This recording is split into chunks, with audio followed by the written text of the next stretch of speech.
ایک موقع پر آپ صلی اللہ علیہ وآلہ وسلم نے فرمایا کہ عثمان، اللہ رب العالمین آپ کو خلعت عطا فرمائیں گے، اور یاد رکھنا اس کو اتارنا نہیں یہاں تک کہ تجھ سے ملنے آ جاؤ، یا یہاں تک کہ تمہیں شہادت کا مرتبہ مل جائے۔ تو متعدد روایات کے اندر حضرت عثمان غنی رضی اللہ تعالی عنہ کو جنتی ہونے کی خوشخبری بھی دی گئی، اور حضرت عثمان غنی رضی اللہ تعالی عنہ کو شہید ہونے کی خوشخبری بھی دی گئی۔ حضرت عثمان غنی رضی اللہ تعالی عنہ اس اللہ کی دھرتی کے اندر وہ واحد انسان ہیں کہ حضرت آدم علیہ السلام سے لے کر تاجدار مدینہ صلی اللہ علیہ وآلہ وسلم کی امت تک کوئی بھی ایسا بندہ نہیں ہے جس کو ایک نبی کی دو صاحبزادیوں کے ساتھ نکاح کی شہادت حاصل ہوئی ہو۔ اس پوری قرۂ ارض کے اندر، پوری کائنات کے اندر، اللہ کی مخلوق کے اندر واحد انسان حضرت عثمان غنی رضی اللہ تعالی عنہ ہیں جن کو اللہ رب العالمین نے یہ سعادت نصیب فرمائی کہ ان کے نکاح میں یکے بعد دیگرے پاک پیغمبر صلی اللہ علیہ وآلہ وسلم کی دو بیٹیاں تھیں۔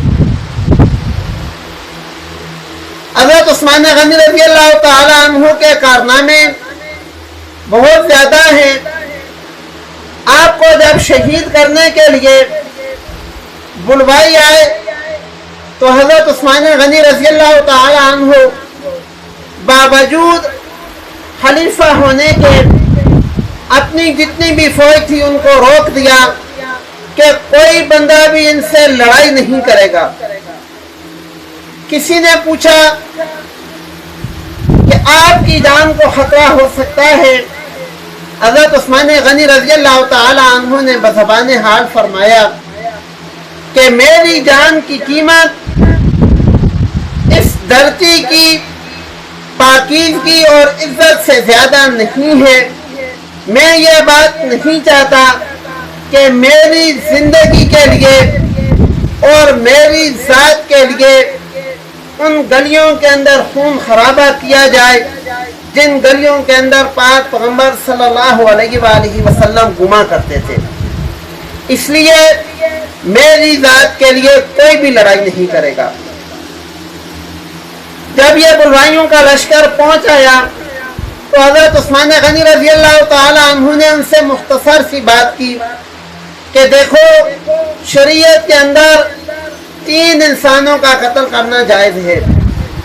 نمبر 1، جو انسان مسلمان ہو اور مسلمان ہونے کے بعد مرتد ہو جائے تو ایسے مرتد آدمی کو اگر وہ دوبارہ اسلام کی طرف نہ لوٹے تو قتل کرنے کی اجازت ہے۔ نمبر 2، اگر کوئی شادی شدہ مرد یا عورت زنا کرے تو اس کو قتل کرنا جائز ہے۔ اور نمبر 3، جب کوئی کسی کو ناحق قتل کر دے تو اس کو قتل کرنا جائز ہے۔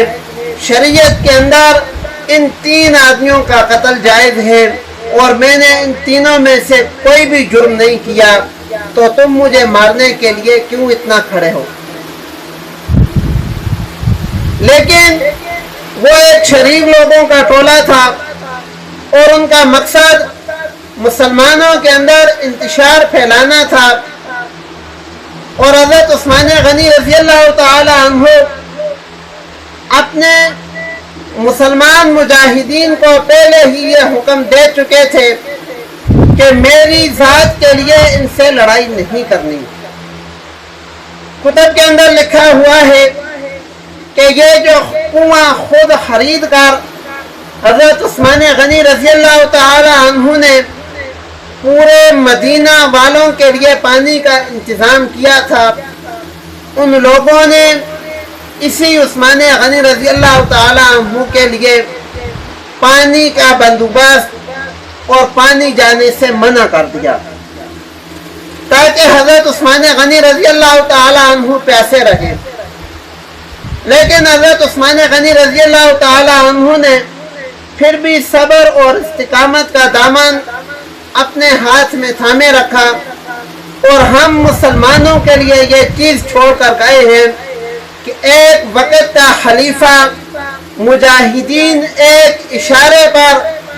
سارے کے سارے باغیوں کو قتل کر سکتے ہیں، لیکن پھر بھی وہ کہہ رہے ہیں کہ میری ذات کے لیے کسی کا خون نہیں بہانا۔